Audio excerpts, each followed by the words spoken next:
My husband faked his death and stole his dead twin brother's identity so he could live with his pregnant sister-in-law. In my first life, I exposed him.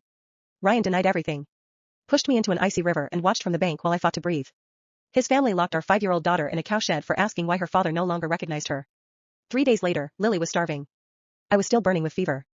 Ryan's mother threw us into a snowstorm without money, food, or even a coat. My daughter and I froze to death in the street while my husband protected another woman.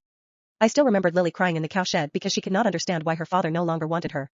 By the time I recovered from the river, she had gone 3 days and nights without food. Later in the snow, her little body stopped trembling in my arms. When I opened my eyes again, I was back on the day Ryan planned to become his twin. This time I decided to help my husband die. Max, Ryan's identical twin, had been killed during a disaster relief mission. Ryan cut his hair, changed his clothes, and returned home pretending to be Max. Then he told everyone the dead man was Ryan. The twins looked identical, but I knew my husband's habits. Every scar on his body and the long mark across the web of his hand. Ryan expected me to recognize him, beg him to come home, and keep his secret. Instead, I threw myself beside Max's corpse and cried, "Ryan is dead. We should cremate him immediately." For 1 second, panic flashed across Ryan's face. In my previous life, I had pointed at that scar and screamed the truth. Ryan called me hysterical.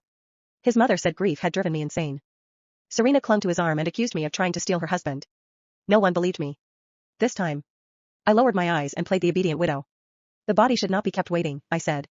Let my husband rest with dignity. Ryan could not object without exposing himself. He carried the coffin away and hurried the cremation, eager to destroy the evidence of the switch. I watched the flames consume the corpse. Every photograph, fingerprint, and physical clue that could prove which brother had died vanished in the fire. Ryan had wanted to erase himself from my life. I simply made the eraser official. When he returned carrying the urn, he watched me carefully, waiting for recognition. I cried over the ashes. Instead, every tear told the neighbors I accepted that Ryan was dead. And every witness made it harder for him to reclaim his name. Later at the wake, neighbors filled the courtyard. I looked pale enough to convince everyone I was a devastated widow. Ryan stood beside Serena with one arm around her waist. She just learned she is pregnant. He told me she should not remain near the deceased, so she will not stand vigil. The tenderness on his face was the same tenderness he had denied Lily and me. Serena stroked her stomach and smiled. Your house has no man now. You'll need my Max to help you in the future. You cannot expect that help for free. Ryan immediately asked for the gold bracelets and earrings my mother had spent her life saving for me. Then he demanded the money he claimed his dead brother had hidden in our house. Even after pretending to die, my husband still wanted my dowry. I covered my face and began to cry. There is nothing left. Ryan spent it all. Even my dowry went to support him. Impossible, he snapped. My brother said they were more than $500. The villagers turned toward him. A supposedly grieving brother sounded remarkably eager to empty his dead brother's home. I dragged Ryan's clothes, letters, documents, and gifts into the courtyard and threw them into the brazier.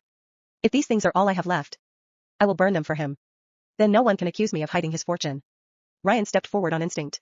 His face twisted as every trace of his old life turned to ash. But he could not save a single item without admitting it belonged to him. Inside, Lily looked at the living man everyone called Uncle Max. Mommy, she whispered. That is Daddy. Why is everyone saying Daddy is dead? My heart broke all over again. Even a 5-year-old knew him. He still refused to claim her. I held both her hands and forced myself to answer gently. Daddy is gone. From now on, we only have each other. Ryan stood outside the door and heard every word. He flinched, but he did not step inside. The next morning, I carried the death certificate to Ryan's military commander. Ryan had served for years and was on his way to a powerful career. But a dead man could not keep his rank, salary, benefits, or future. My husband is gone, I said. I need work in the military district so I can support my daughter. The commander processed Ryan's discharge. His pension and funeral allowance became mine as his widow. The organization also arranged a job far from the Prescott family. With a few signatures, Ryan Prescott officially ceased to exist. The commander warned that work in the military district would be difficult and far from home. I told him I had thought it through. For the first time since waking in this life, escape became more than a wish. It became a real job and 2 seats on a train. His mother was forcing Lily to peel corn in the courtyard. My daughter's little hands were blistered and bleeding. She is 5 years old. I shouted, lifting her into my arms. Ryan's mother spat at our feet. You gave the family no son. You and that useless girl cannot expect to eat without working. Then we will leave. My husband is dead, so there is no reason for us to remain here. She blocked the gate. If you leave, who will cook and clean for Serena? She is carrying the Prescott family's only grandson. Serena stood by the window with one hand over her belly. Ian supported her with the other. Do not be stubborn, Eleanor, he ordered. Mother is old and Serena needs care. When I gave birth to Lily, my water broke and I went to the hospital alone. Ryan had not asked whether I survived. His mother had despised my daughter from the moment she learned she was not a boy. How? They wanted me to work like a servant for my husband's mistress. That night, I heard voices behind Serena's door. What if Eleanor discovers the baby is Ryan's? Serena whispered. Ryan answered tenderly, for you and our child, I will protect you for life. Mother knows everything. That is why she agreed to let me take Max's identity. I stood in the dark hallway until my nails cut into my palms. The pregnancy had begun before Max died. The entire family knew. Ryan promised Serena that he would protect her and their child for life. His mother had agreed to the identity switch and expected me to remain in the house as Serena's servant. In their minds, allowing Lily and me to stay and work for them was generosity. They had not created the lie to protect a grieving widow. They had created it to give Ryan, Serena, and their son a family while stripping Lily and me of ours. 2 days later, the commander confirmed my position. I packed only what Lily and I could carry and bought 2 train tickets. We would leave before dawn. But Ryan was waiting at the gate. His eyes dropped to the tickets in my hand. He snatched them, read the destination, and tore them into pieces. You are not leaving. Serena needs you. Here, you are Max now, I reminded him. What right do you have to stop your dead brother's widow? His face stiffened. I can take care of both families, he said. Serena needs me, but that does not mean I have abandoned you. And Lily, her child, can be considered yours too. I slapped him. The sound cracked through the courtyard. You abandoned us the moment you decided your daughter was easier to bury than your lie. Ryan's expression hardened. He seized my wrist and dragged me toward the house while Lily cried behind us. You will stay here until you come to your senses. Then shouting erupted beyond the gate. The door was pushed open. Ryan looked up at the person standing there, and every trace of color vanished from his face. The door was pushed open. Ryan looked up at the person standing there, and every trace of color vanished from his face. It was the commander. Behind him stood 2 military officers and a village constable. The commander stared directly at Ryan. Ryan Prescott. The courtyard went completely still. Ryan released my wrist. I think you have the wrong person, he said. The commander walked closer. I don't. Ryan forced a laugh. Sir, I'm Max. You can fool villagers. You can fool your mother. You can even fool your wife. His eyes hardened. But you cannot fool the man who trained you for 12 years. Serena rushed outside. What is happening? The commander looked at her. Mrs. Serena? She froze. I have some questions regarding the identity of the man living in this house. Ryan stepped between them. There is nothing to investigate. Oh, there is. The commander pulled a folder from under his arm. Max Prescott died during the relief mission. Ryan swallowed. We recovered his body. My mother-in-law suddenly shouted, then what are you accusing my son of? The commander opened the folder. I'm not accusing anyone. He removed a medical record. I'm identifying him. He looked at Ryan. Ryan Prescott had a fracture in his right wrist at age 17. The bone healed incorrectly. His military file records limited rotation in that wrist. Ryan instinctively moved his right hand behind his back. I almost smiled. The commander noticed. Max had no such injury. Ryan's mother stepped backward. Serena's face went white. I looked down at Lily. My daughter was still clutching my skirt. Mommy, she whispered, is Daddy in trouble? I knelt and hugged her. Yes, I said softly. For once, Daddy is the one who needs to explain himself. Ryan stared at me. You knew. It wasn't a question. I shrugged. I knew you were my husband. His face twisted. Then why did you burn everything? Because you wanted Ryan dead. I pointed toward the urn sitting on the table. So I helped you. You. You wanted everyone to believe Ryan was dead. I smiled. Congratulations. The commander looked toward the urn. Then the man inside that urn is Ryan? Ryan's lips parted. He couldn't answer. I did. No. My mother-in-law screamed. What did you say? I stood. The man inside that urn is Max. Serena grabbed Ryan's sleeve. You said the body was Ryan. I said nothing, I replied. She turned on him. You told me everything was handled. Ryan looked trapped. The commander closed his folder. That is why we came. He nodded toward the officers. The disaster team recovered personal effects from both brothers. We also received a witness statement. Ryan's face changed again. What witness? A survivor. The commander stared at him. He saw Ryan Prescott leave the disaster zone alive. Serena's hand flew to her mouth. My mother-in-law sank onto a chair. The commander continued. He also saw Ryan wearing Max's identification before the evacuation ended. Ryan backed away. No. The commander stepped forward. You faked your own death. No. You assumed your dead brother's identity. No. You deceived your wife, your daughter, the military, and the entire village. Ryan suddenly pointed at me. She knew. Everyone looked at me. She knew who I was. I nodded. Yes. Ryan looked triumphant. She knew. Then I added. And she helped me. The courtyard erupted. You helped him? The commander asked. I gave him the sweetest smile I could manage. I helped him become a dead man. Ryan stared at me in disbelief. I continued. He wanted his old identity erased. I made sure it was. You cremated the body. Yes. You reported his death. Yes. You claimed the widow's benefits. Yes. Ryan's face became increasingly furious. You ruined me. I laughed. No, Ryan. I stepped closer. You ruined yourself. He grabbed my arm again. This time the officers immediately seized him. Lily screamed. Don't touch Mommy. Ryan struggled. Eleanor, tell them. I looked directly into his eyes. Tell them what? That you're my husband? His expression froze. I leaned closer. Your husband died 3 days ago. Then I turned away. That's what everyone believes. Ryan was dragged toward the gate. His mother suddenly rushed after him. Ryan. He looked back desperately. Mother. She stopped. For years, that woman had chosen him over me and Lily. Now she was staring at the man she had helped hide. I only wanted to protect our family, she whispered. Ryan laughed bitterly. You wanted Serena's son. Serena began crying.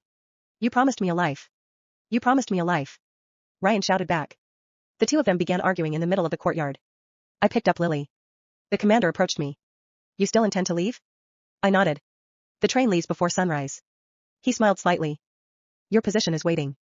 I looked at Ryan one last time. He was standing between two officers, his stolen identity collapsing around him. Serena was screaming. His mother was crying. The neighbors were whispering. And Lily was safe in my arms. Ryan caught my gaze. Eleanor. I stopped. His voice cracked. Don't leave me. I looked at the man who had once watched me drown. Then I looked at my daughter. I already did. Before sunrise, Lily and I boarded the train. I didn't look back.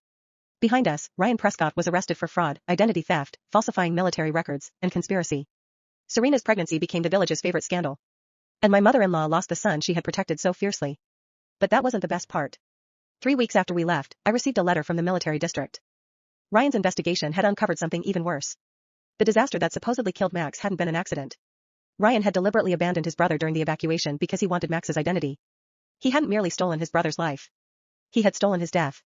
And now the military wanted to know exactly how far his plan had gone. I folded the letter. Lily sat beside me on the train, eating a sweet bun. Mommy? Yes? Where are we going? I smiled. Somewhere Daddy can't find us. She thought about it. Good. Then she took another bite. I laughed. For the first time, our future belonged to us.